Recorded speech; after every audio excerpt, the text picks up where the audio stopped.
As violence escalates in the war against the Taliban, a new book reveals that there's little unity and lots of infighting in the White House over Afghanistan. Obama is said to be sick of his military demanding more and more troops. And just a few days ago, 9 American lives were lost in a helicopter incident. The devastating crash, for which the Taliban are claiming responsibility, raises the NATO fatalities in the region to 529 for 2010, making this year the deadliest so far since the war began in 2001. How is it all going to end, and can the US still claw a victory from the jaws of defeat? Exactly how will that victory be defined? Stay tuned for the answers, only on the agenda.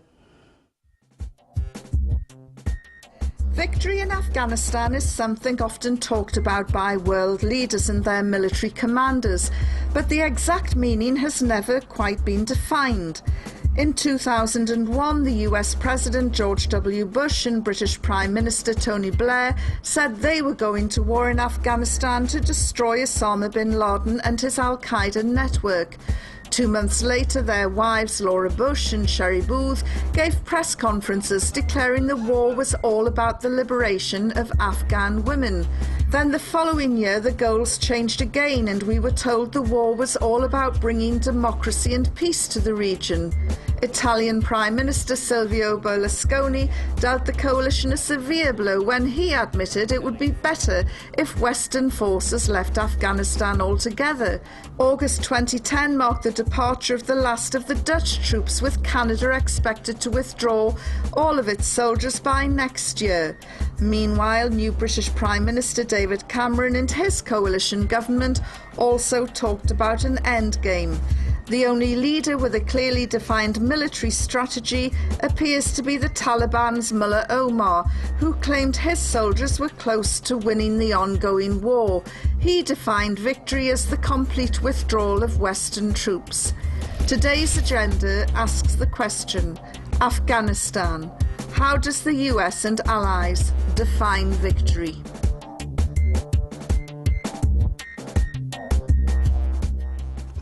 Well, the debate on Afghanistan is said to have caused major divisions among US President Barack Obama's senior advisers. I wonder how our own roundtable team will get on today.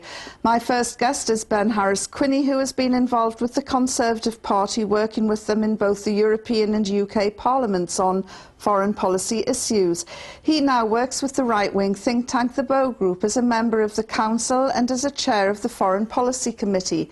He believes the ultimate victory from an international perspective is peace and security, but it has to be in the context of the wider region, he says. My next guest is Canadian-born war correspondent Scott Taylor, who set out in life as a soldier. After serving in the Canadian Forces, he swapped his gun for a pen and is a prolific author as well as a frequent visitor to Afghanistan as an embedded journalist. My final guest is no stranger to the region either. Dr. Kamal Helbawi is an expert analyst and saw firsthand the jihad in Afghanistan when it was backed by US dollars and seen as a legitimate cause because the common enemy was then Russia. Dr. Helbawi, what's the main difference now between these two wars? I mean, some of these Taliban soldiers are veterans from the war against Russia, aren't they? The first terrible war was against, of course, Soviet Union, and it has brought a disaster to the Soviet Union. It was disintegrated. It liberated many countries. But the second war now is, I don't know the aim of America. They did not fulfill any one of the aims they mentioned since 9 years, but it may be Karzai, which is not mentioned to help their man to stay in power as long as they can, because they will never finish Taliban, and they will never win the war. I attended 2 weeks ago in Chatham House a very nice seminar recorded by the BBC, and the main question was, did Taliban win the war? You see, you can find some intellectual difference between 3-4 years back and between what is going on now, even in the minds of the intellectuals and the minds of think tanks who are in clear terms very close to the war and the result. And if you look at what Petraeus said recently, that Afghan war could take another decade, and between Obama's declarations and they want to go out and withdraw next year in July, you can find that America is in a mess and the NATO is in a mess. And this is what we advised long time ago. Ben, would you say that that's a fair assessment?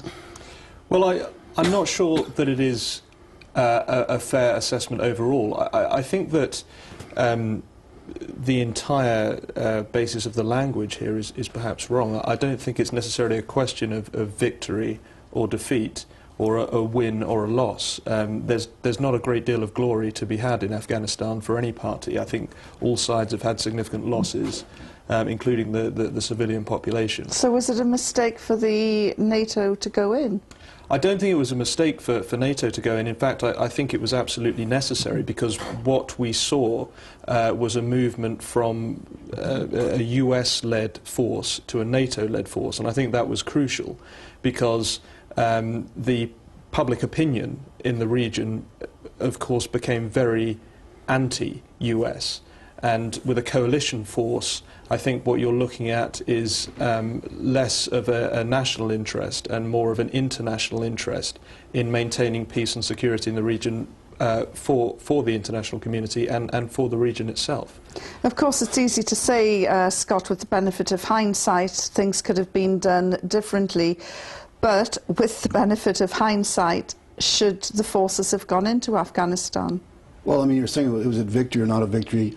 In the early stages, we heard the phrase mission accomplished. And that mission was to go in to topple the Taliban.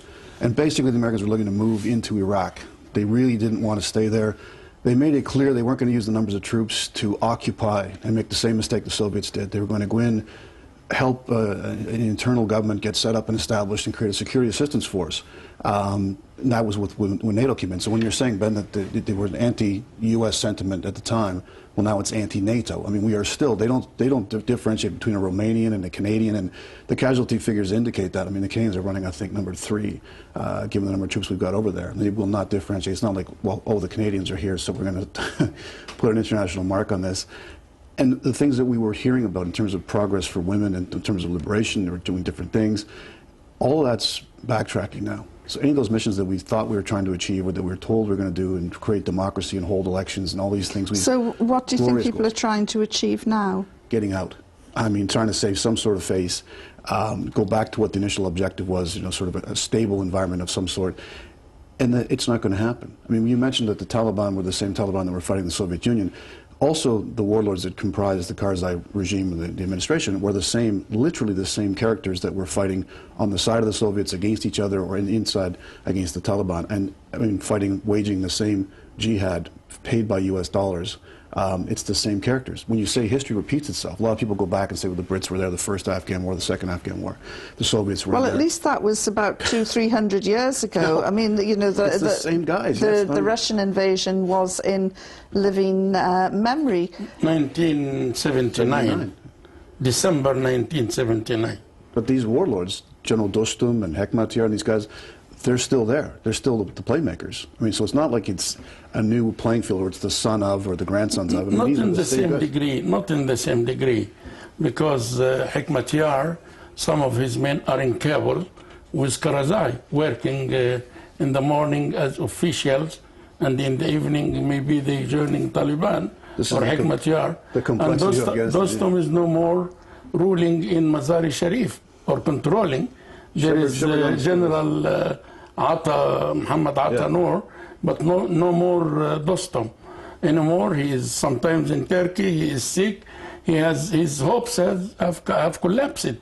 Well, he's under house arrest, but his house is like 2 city blocks, and he has a TV studio that broadcasts from inside. I mean, we visited him there. It wouldn't be a bad place to be arrested, and of course, then he ends up in Turkey back and forth. The question should be, how many years are needed, Quinn, to bring peace and security as America wants? That's a question for you, Ben. Well, I think an important point has been raised, and that is that there has been a paradigm shift between what has before been the desire to promote democracy and liberty in the region, that has turned now into the desire to create security in the region and at home, in terms of disabling any terrorist facilities that are there.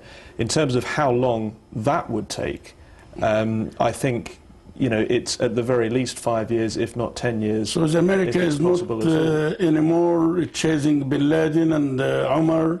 Well, let's come back to Osama bin Laden. What are the aims? We've pulled together some statistics which give a revealing insight into Afghanistan.